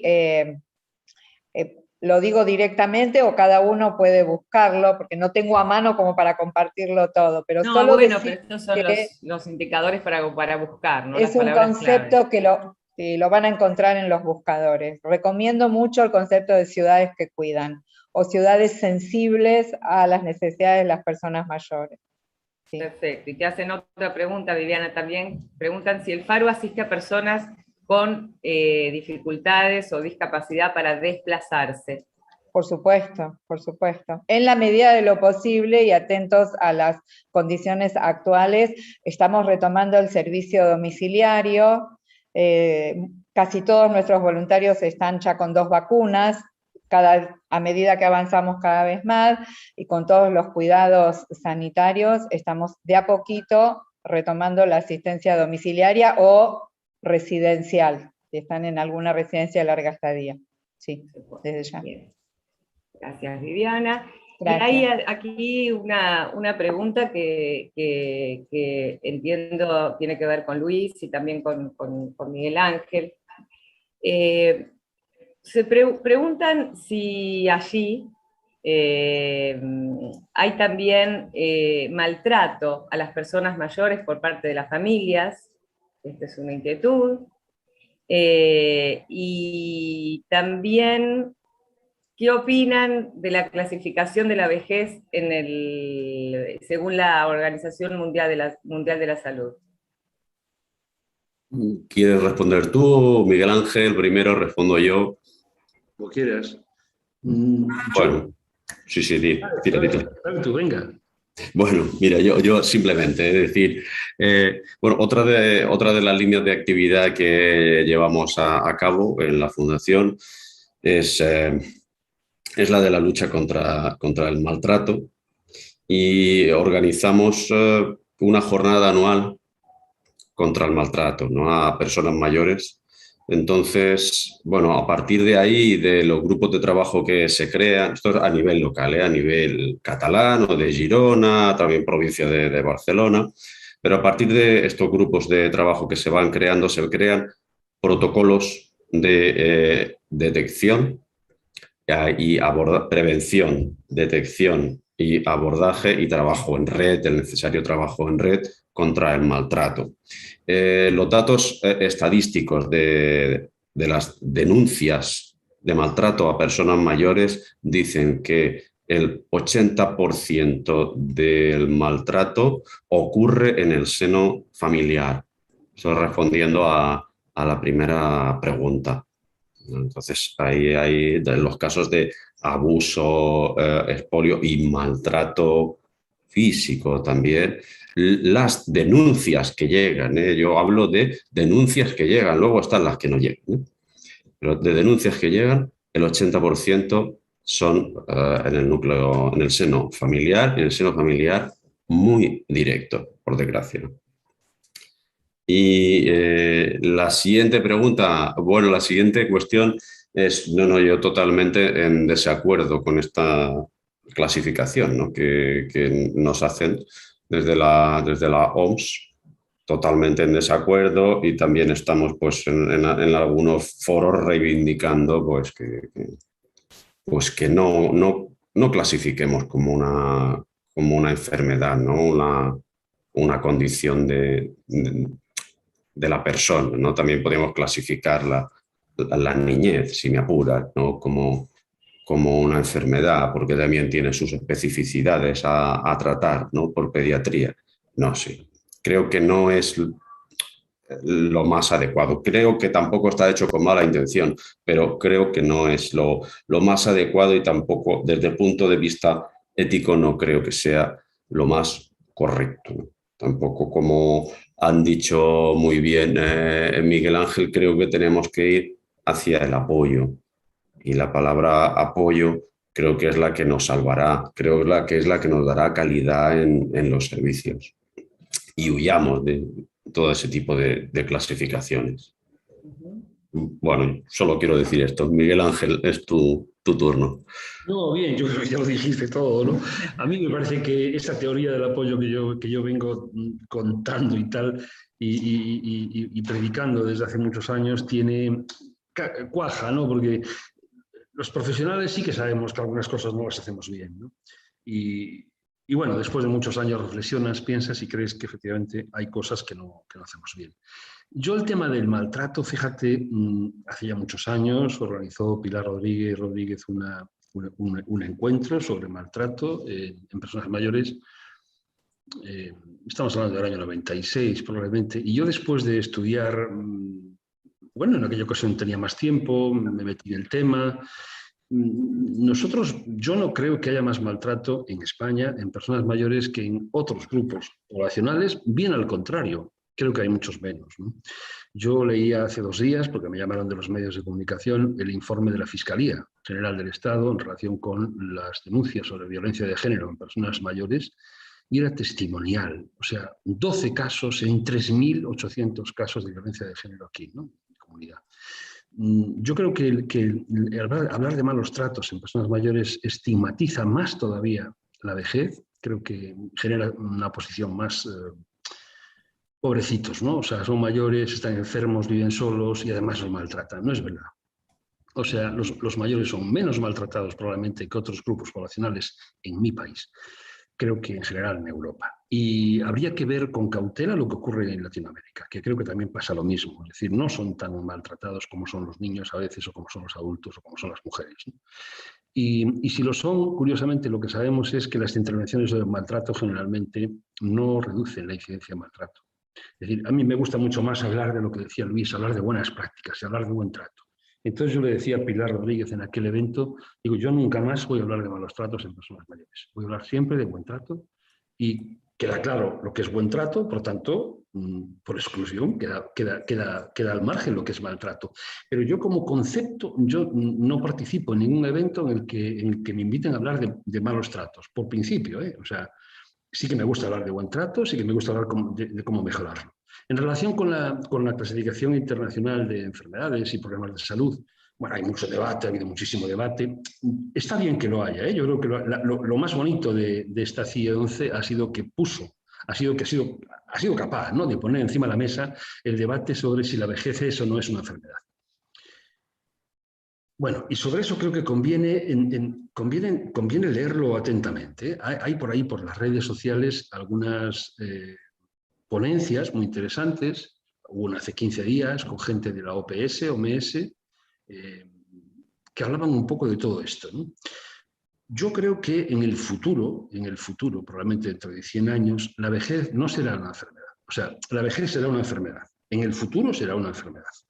Probablemente ya estén naciendo los que van a vivir más de 140 años. Esto lo dice la Premio Nobel de Medicina, no lo digo yo, lo dice mucha gente. O sea, ya están naciendo los que nacen ahora, ¿no? Los niños vivirán seguramente que más de 130 o 140 años, ¿no? Y probablemente la enfermedad como tal la vejez sea una enfermedad. Pero hoy día, desde luego, decir que la vejez es una enfermedad, comparto lo que dice Luis, como si dices que la niñez es otra enfermedad, es decir, es parte del proceso de la vida no es un ciclo, es un proceso, ojalá fuera un ciclo, volvíamos otra vez a nacer, pero no, es un ciclo y es una etapa del desarrollo humano, como cualquier otra, ¿no?, que tiene sus condicionantes, mucho lado bueno, mucho lado malo. Creo que siempre estamos los profesionales entrenados para ver lo que no es capaz de hacer la gente. Las escalas de medida en personas mayores miden lo que no eres capaz de hacer, lo cual es todo un problema. Deberían de medir lo que eres capaz de hacer y, por tanto, utilizar eso, ¿no? O sea, ¿Qué sentido tiene que midas lo que yo no puedo hacer? Mide lo que yo puedo hacer y poténcialo y apóyalo. Este es un poco el planteamiento, ¿no? En fin, ese es mi punto de vista. Hay una pregunta más también, Miguel Ángel, que te hacen, que es, si todas las personas mayores que murieron no estaban vacunadas. No, no lo estaba. Ajá. A ver, hay una parte de pequeña. Ahora está apareciendo. En este último mes, en el mes de agosto, han empezado a aparecer casos de personas vacunadas que mueren por COVID. 127 concretamente en la última semana de agosto en España. Esto, la medicina basada en la evidencia. O sea, no tiene sentido bueno, pues que no atendamos a lo que dicen los fabricantes de las vacunas, tanto Moderna como Pfizer. Lo que dicen es que a partir de los 4 meses la inmunidad cae, sobre todo en personas de 80 y más años.